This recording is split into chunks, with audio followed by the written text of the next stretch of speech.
Tonight's topic is how to use other people's money or where to access other people's money. And I want to be real clear. It's kind of like what I was saying up front. I've never stiffed anyone when it comes to not paying what I was supposed to pay. In fact, I can tell you easily, I've paid more money. I've done it this year than what I was supposed to pay. Like thousands and thousands and thousands of dollars more, because I led people on. I gave them the impression we were going to hit a big home run, and then when we don't, well, I still have to come through. Otherwise, I'm not going to do business with those people ever again. Okay? So I say all of this to you, not that I think any of you are doing anything nefarious or wrong, but there's a real responsibility, and if you keep up your end of this responsibility, meaning you pay when you're supposed to, or if you write me a loan and you don't blow up my phone every 5 minutes wanting to know when you're going to be paid back, if you just read the contract will tell you when you're going to be paid back. Like it's a very nice business that we're in, okay? But all of this stuff has to be done sensibly, and I say this to you because it's very important that we all know this. So without any further ado, I'm going to bring up my friend Z, and please Z, come on up.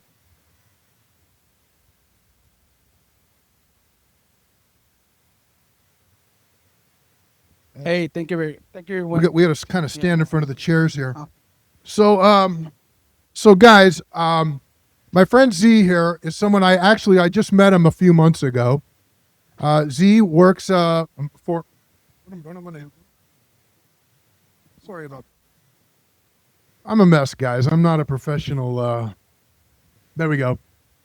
So Compliance Oversight Services is the name of his company.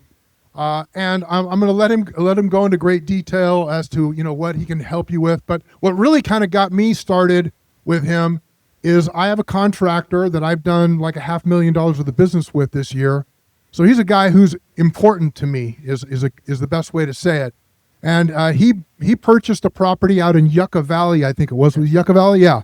And I wasn't all that impressed with the deal that he'd made. And in my view, kind of rehabbed it, I would say improperly, but it wasn't my deal. So he just went at it. And then when they tried to sell it, they were having a hard time selling it. And I think there was a couple of months there where they weren't sure what they were going to do. And somehow they found Z.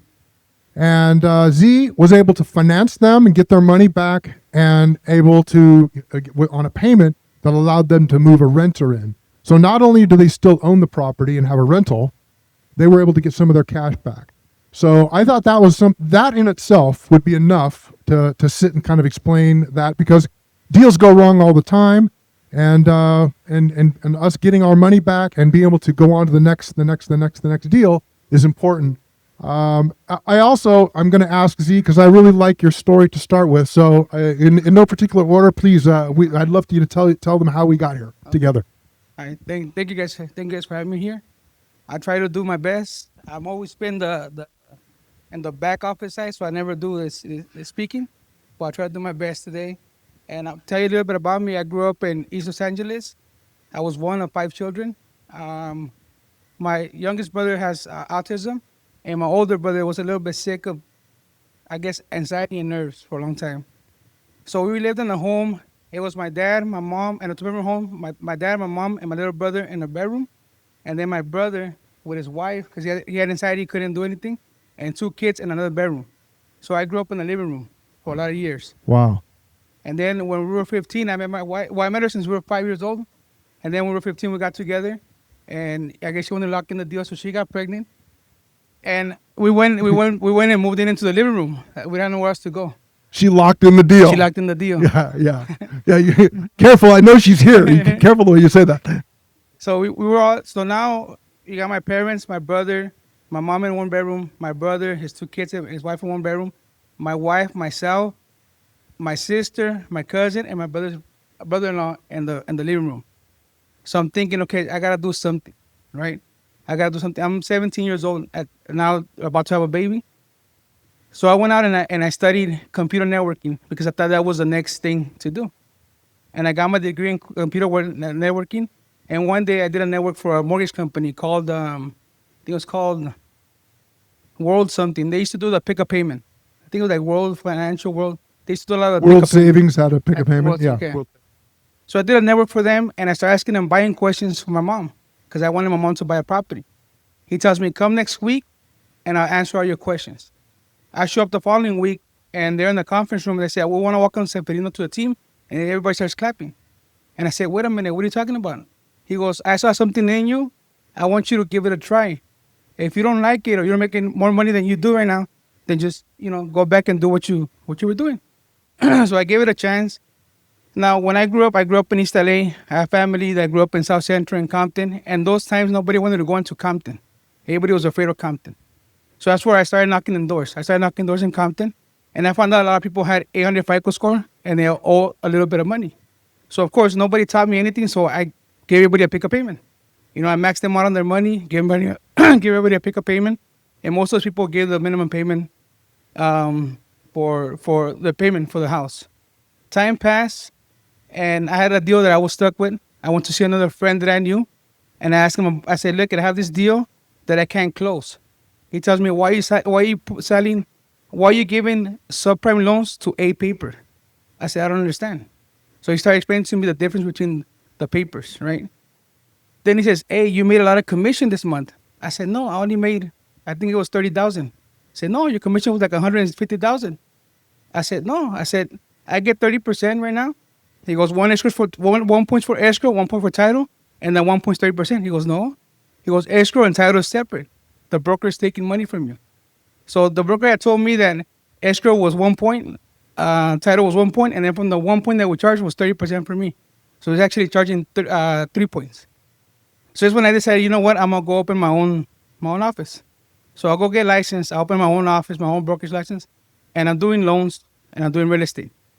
One day I go into Countrywide, and I'm asking them questions, and then I ask them, what license do you have? They go, "We don't have a license. We're under the CFL license." I said, "What do you mean?" He goes, "Yeah." He goes, "As long as a corporation is licensed, we don't need an independent license." I said, "Okay." So I started researching CFL license. Then I was able to get a CFL license, and I was able to hire a lot of people. Then I met another company. So hold on. What that means is the agents he hired they weren't loan officers. They were officers of his corporation that allowed him, and the corporation had a license to lend. The only reason I love this is this is how I became a lender, is I worked under a Department of Corporations instead of a Department of Real Estate license, which it's just a small caveat, but it's interesting because it was that simple to put together. Correct. It was that simple. And then I met another company. Same thing. They had a warehouse line. So I said, "Okay, how do you get a warehouse line?" So I was able to understood, and I was able to get a warehouse line. So now I divide the office in half. I'm underwriting the deals, and I'm selling them to Option One and Wells Fargo at that time. That's how I got into all the lending. Time passes, and I want to start doing fix and flips, right? Because I saw that not only the money, but I like seeing projects come to life. So in mine, and when we grew up, we're not knowledgeable about money. Where to go get money, how money works. So I went to a friend. I had a friend that he owned half the block there. He owned properties in HP, and you can imagine what he did for a living, right? But every time I called him, I said, "Hey, I need 100,000." He says, "Come and pick it up. Pay me so much a month, or pay me so much when the deal's done." So every time I needed 200, 300,000, I had to call him. He gave me the cash to do the deal. So I knew him since I was 9 years old. So I thought we were friends. So we did a lot of deals, but I noticed that every time we did a deal, he ended up with, let's say it was $100,000 profit. I ended up with 20, and he ended up with 80 because of the interest he was charging me. And I'm the one that found the deal. I'm the one that worked the deal. I'm the one that sold the deal. One day we get into a property in East Los Angeles, a 2-unit property. We get into a property in East Los Angeles, and when we're trying to do the deal, it comes out that the property is stolen. It's not. The owner died in 1987, and his people passed title in 2009. Now my guy, the one I'm telling you, I was able to convince him to front some money through escrow, $40,000. Then when the attorney calls and says, "You know what, this property is stolen," I said, "Okay, I'm gonna go talk to my friend." We used to call him compa, right? So I'm gonna go talk to my friend, And I go tell him, I said, Ruben, I go, the property is happening, stolen. So he gets up in my face. He goes, look, you got two options, either my money or the house. So I'm thinking, wait a minute, I know since I was 9 years old. Oh yeah. Yeah. So I go, but this happened. He goes, two options, either the money or the house. That's your only option. So I was able to resolve that problem, but now I understood that I needed to get money in a different manner, right? I couldn't be borrowing money from people like that, and when we're trying to do hard money, they always wanted 20% down, 25% down. So I already knew bankers, I already understood banking, so I was able to call a lot of bankers, and I was always interested in unsecured funds. So I knew how to structure a business. So you're able to go out there and get money, get 100,000, 200,000, 300,000. So because of necessity, because the bone crusher lender, wanted his money, and I mean, I've never really had a bone crusher, but I do remember one of my very first partners said to me, "Oh, I know you'll pay me back, or I'll kill you." And when he said it to me, he said it with a smile, but I really wasn't sure. I really wasn't 100% sure if he was kidding or not. But that's how important all this stuff is, and you learn a lot of good life lessons from that. Right. So I don't want to speed you up too much here, but I got to tell you guys, I met with him at his house. What was that? That was about a month ago.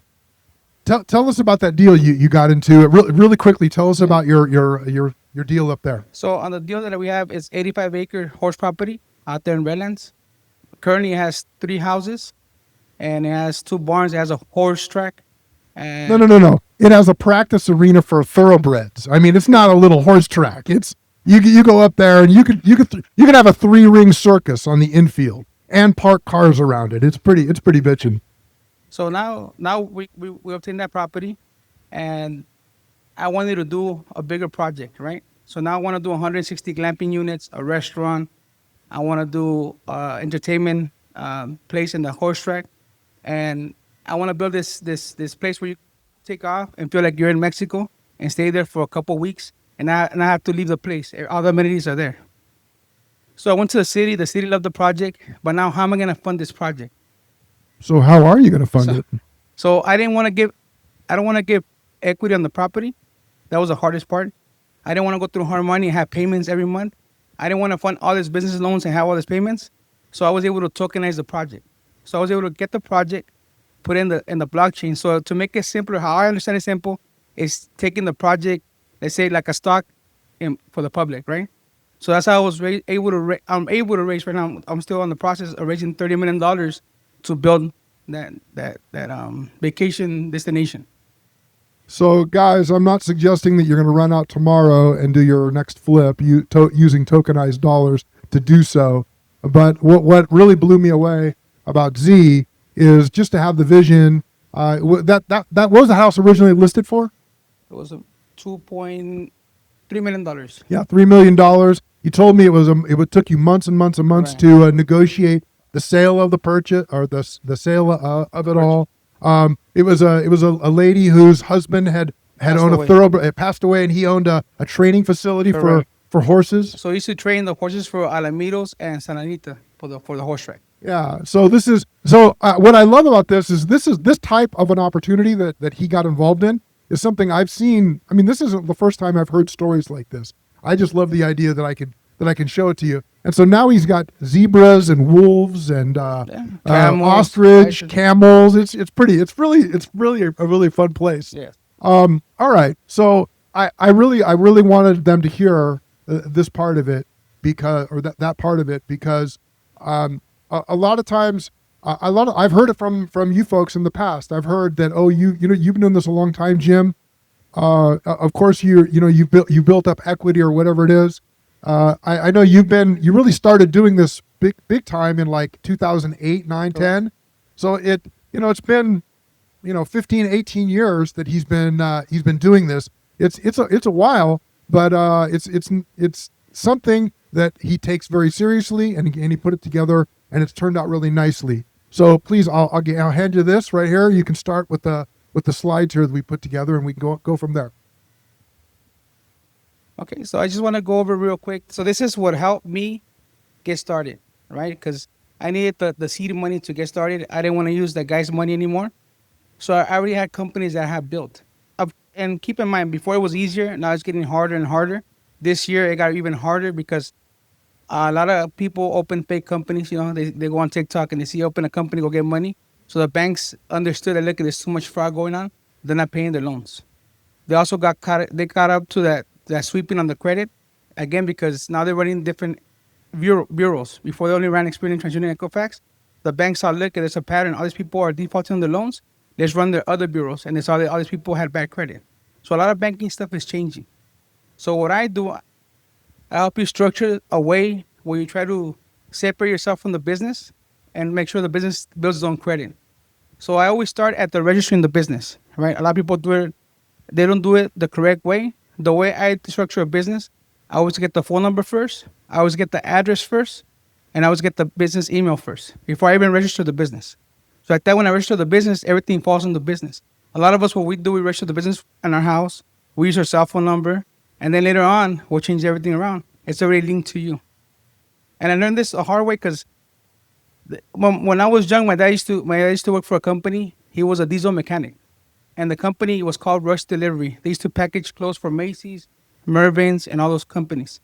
One day they go bankrupt, and now they call the new Rush Delivery. And anybody they owe money to went away. The third time they went bankrupt, they called RDS. And the final time they went bankrupt, they owed my dad $200,000. I'm talking about maybe 38 years ago. And that bankrupt my father. So Wow. I learned that there's a way to structure yourself where you're not tied up to the company in case something happens. So those are the main things when you're forming a company, a corporation. Make sure you register your office first. Make sure your email and your phone number first.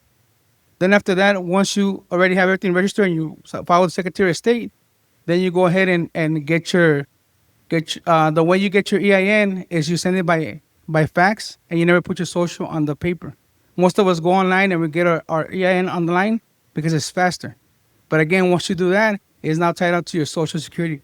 So once you send it in without your social, they have to give you a number because you're going to start doing business and they want to be able to tax you for that business.